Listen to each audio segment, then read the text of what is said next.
Tonight's video is going to be brought to you by my phone battery is almost dead, so we're going to make this quick. I'm out in the garage tonight working, just tinkering away. Thought it'd be a good time to do a quick video. So I'm going to show you what I got going on over here. I've had a few questions on the piston skirt oil modification that I do.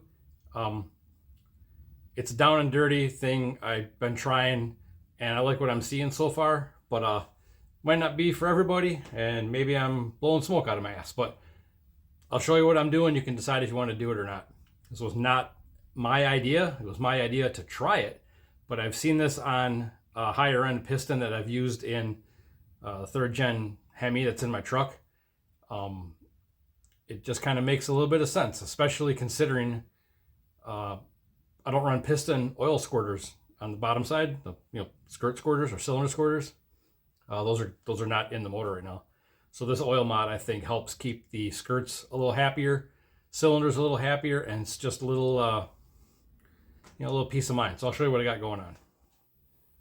So I have, this is kind of where I left off. I got one piston it cranks in, one piston rod assembly's in. Next one's going to go in. I'm going to show you a little something there.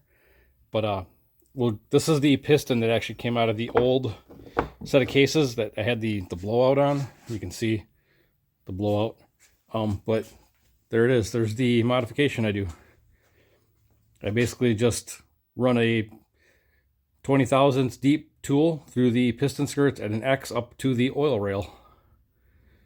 And because I don't run, like I said, piston squirters, those will help retain any of the oil that gets slung up into the cylinders as the piston's moving.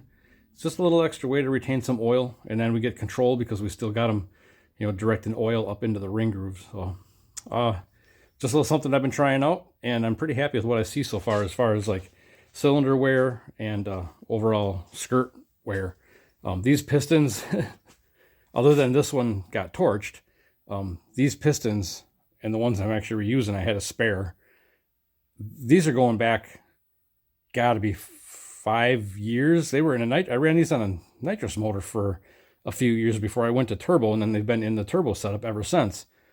So I believe I've only had to swap out to a spare twice.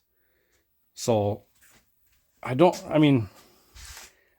remember the last time I had to put a spare in, but I feel like I did. And then of course there's this time. So we'll say I've used 2 spares, and we got 2 originals in there somewhere from one of the sets. But yeah, so this is why I'm just kind of trying to keep things alive again. You guys aren't going to believe a word I say, because I keep talking about having a spare motor. Every time I get parts together for a spare motor and I'm part way done with one, I have a problem, and I'm starting to scavenge parts out of what I was putting together to put something else back together. The story, all I do is whine about everything anyways. But yeah, so that's my little piston skirt mod.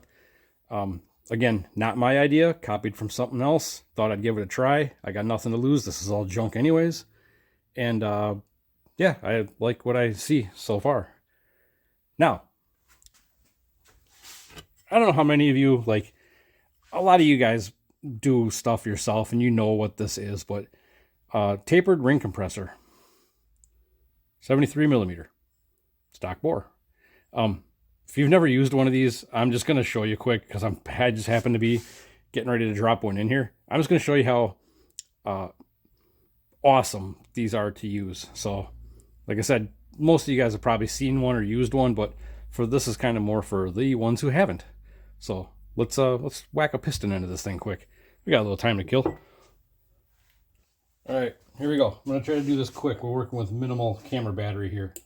Just a little bit of oil on the rings, on the skirt. Make a mess of it. Doesn't matter at this point. Get everything covered. What I'm going to do is drop it in there, and then just kind of square it up so you don't feel like you're binding up a ring. It should move freely. Get it to where you got a little bit of skirt coming out. Make sure I got my orientation right here. Set her down, square up the compressor, and then use something soft preferably. And just, that's it. Forever I was using manual spring type compressors or the screw clamps. Screw that. I'll get one of these for every bore size I ever do from here on out. So that's it. If you've ever used a tapered ring compressor, that's how fun they are. Makes your life easier. So now we're going to put a main cap on. Not a main cap, we're going to put a rod cap on. So I flipped her over, you know, upside down. I got the Doofer Kniff-Nerf rod and piston combo pushed down in the cylinder, and I've got the main cap on there. I keep saying main cap. It's not a main cap. The rod cap. The rod cap is in there now. So I'm just going to do my little torque sequence here.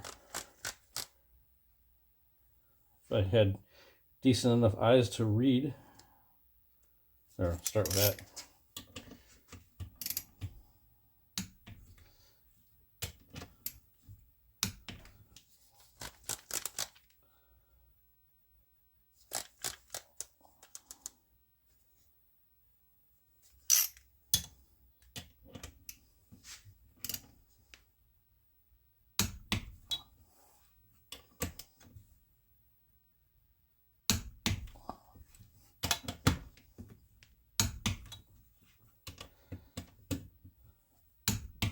That's it. One rod and piston combo installed. And then I just give them a spin. Make sure there's no tight spot. Everything spins pretty easy. That's all I want. Ta-da! So there you have it, ladies and germs. Ladies. We can. Mom. Yeah, so there we go. Wasn't in the garage for an hour tonight. One more rod and piston in the hole. I got 2 more nights to go apparently. But it's slowly getting back together. Eventually we'll get talking about the cylinder head situation. Undecided, up in the air. I'll probably talk through my ass on that a little bit too. Talk about what I want to do, what I'm going to do, and I'll do something completely different. But yeah. One night during the week. What's your excuse? Get out and do something.